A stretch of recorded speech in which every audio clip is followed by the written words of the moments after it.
अस्सलाम वालेकुम my YouTuber family. उम्मीद है कि आप सब ठीक होंगे।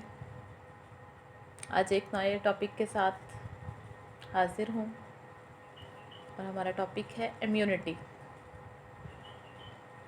कोरोना वायरस ने आजकल सबको घर में बंद करके रख दिया है और ये हालत सिर्फ मुल्की सतह पर ही नहीं बल्कि बैनुल-अक़वामी सतह पर भी लॉकडाउन और कर्फ्यू की वजह से लोग अपने अपने घरों में बंद हैं। न्यूज़ चैनल्स पर हर मिनट अपडेट कर रहे हैं कि किस मुल्क में कितने मरीज़ हैं, कितनों की मौत हो गई और कितने इस बीमारी से बच निकले।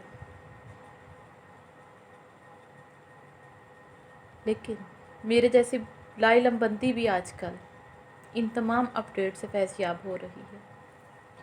मेरे अंदाज़े के मुताबिक तरक्की याफ्ता ममालिक ज़्यादा जल्दी इस बीमारी पर काबू पा लेंगे क्योंकि उनके पास सफाई, तिब्बी सहूलियात और ज़रूरियात ज़िंदगी की तमाम अशिया वाफर मिकदार में मौजूद हैं, जो हमारे जैसे तरक्की पज़ीर ममालिक में ना काफ़ी बल्कि ना होने के बराबर हैं।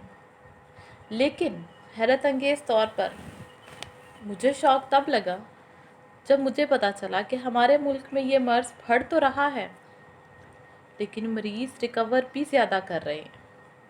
तो मुझे ताज्जुब हुआ जब मैंने अपने तौर पर रिसर्च की तो मेरी नज़र से एक लफ्ज़ गुज़रा, इम्यूनिटी, क़ुव्वत मदाफ़त, यानी असाबी निज़ाम का मज़बूत होना। और पाकिस्तान में मरीज़ों को रिकवर होने में उनकी इम्यूनिटी का बहुत बड़ा हाथ है, क्योंकि हमारा रहन सहन, हमारा खाना पीना इसकी बुनियादी वजह है। और अल्लाह ताला का शुक्र है कि रोटी, दही, मक्खन, गोश्त, दूध ये तो हमारी रोज़मर्रा की ग़िज़ा है। और रोटी वो तो ऐसी चीज़ है जिसको हम खाए बगैर एक दिन भी गुजारा नहीं कर सकते, बल्कि हमारा दिन ही शुरू नहीं होता जब तक हम पराठा ना ले लें। जबकि तरक्की याफ्ता ममालिक में इन देसी खानों की किल्लत है, बल्कि वहाँ पर ऐसी खुराक जो है वो खाई ही नहीं जाती है। और सबसे ज़्यादा मज़ाहिया बात तो ये है कि हमारे असाब कैसे मज़बूत ना हों। शुरू से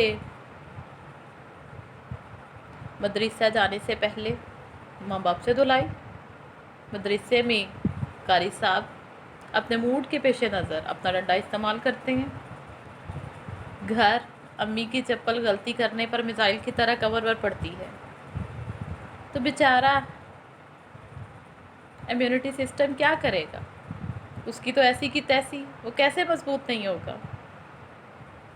अच्छा चले, अब एक ज़ाती तजर्बा है आपके साथ शेयर करती हूँ। कुछ अर्सा पहले मुझे कुछ तबीयत ख़राब होने की वजह से हॉस्पिटल की इमरजेंसी जाने का इत्तेफाक हुआ। कुछ प्रॉब्लम की वजह से ड्रिप की ज़रूरत थी।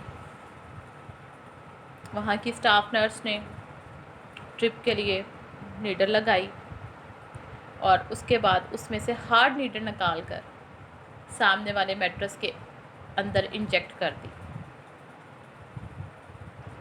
और उसके बाद उसने मुझे ऑर्डर दिया कि इस बेड पर लेट जाएं। और खुदा गवाह है कि उस बेड पर जगह जगह ताज़ा खून लगा हुआ था, जैसे अभी ही कोई मरीज़ वहाँ से उठकर या पट्टी करवा के वो गया था। एक छोटी सी जगह पर जहाँ नीडल लगी थी वहाँ मुझे यकीन था कि वो मेरा ब्लड है, लेकिन उसके अलावा जगह जगह जो ब्लड लगा था वो किस किस का था नहीं पता। मेरा भांजा मेरे साथ था। उसने नर्स से रिक्वेस्ट की कि हमें कोई साफ़ बेड दे दें। तो आगे से वो बहुत गुस्से से बोली, आते हैं इमरजेंसी और मांगते हैं साफ़ बेड। लेकिन यह है कि मेरे भांजे ने कोशिश करके जो तीसरे चौथे नंबर पर एक बेड था जो साफ़ सुथरी हालत में था, मुझे उधर लिटा दिया। ट्रिप ख़त्म हुई, हम वापस आ गए। लेकिन एक सोच ने मुझे परेशान किया कि मेरे बाद आने वाला जब कोई मरीज़ उस पर लेटेगा तो वो कितने जरासीम का शिकार होगा। लेकिन शायद ये अल्लाह ताला की ही रहमत है कि इस स्ट्रॉन्ग इम्यून सिस्टम के हम मालिक हैं कि ये छोटे मोटे जरासीम तो हमें कुछ नहीं कहते।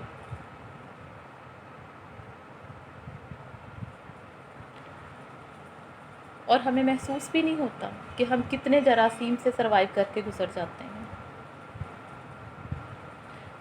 इसका शायद ये भी है कि अल्लाह ताला का करम है कि अल्लाह ताला ने हमें 4 मौसमों से नवाजा।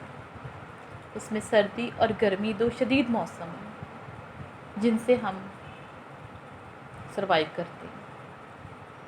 शदीद गर्मी में, शदीद सर्दी में, जिसकी वजह से हमारा इम्यूनिटी सिस्टम मजबूत रहता है। ठीक है, और आखिर में अल्लाह ताला हमें इस वबा से बचाए। घरों में रहें, हिफाज़ती तदाबीर इस्तेमाल करें। अल्लाह ताला सबका हामी नासिर। अल्लाह।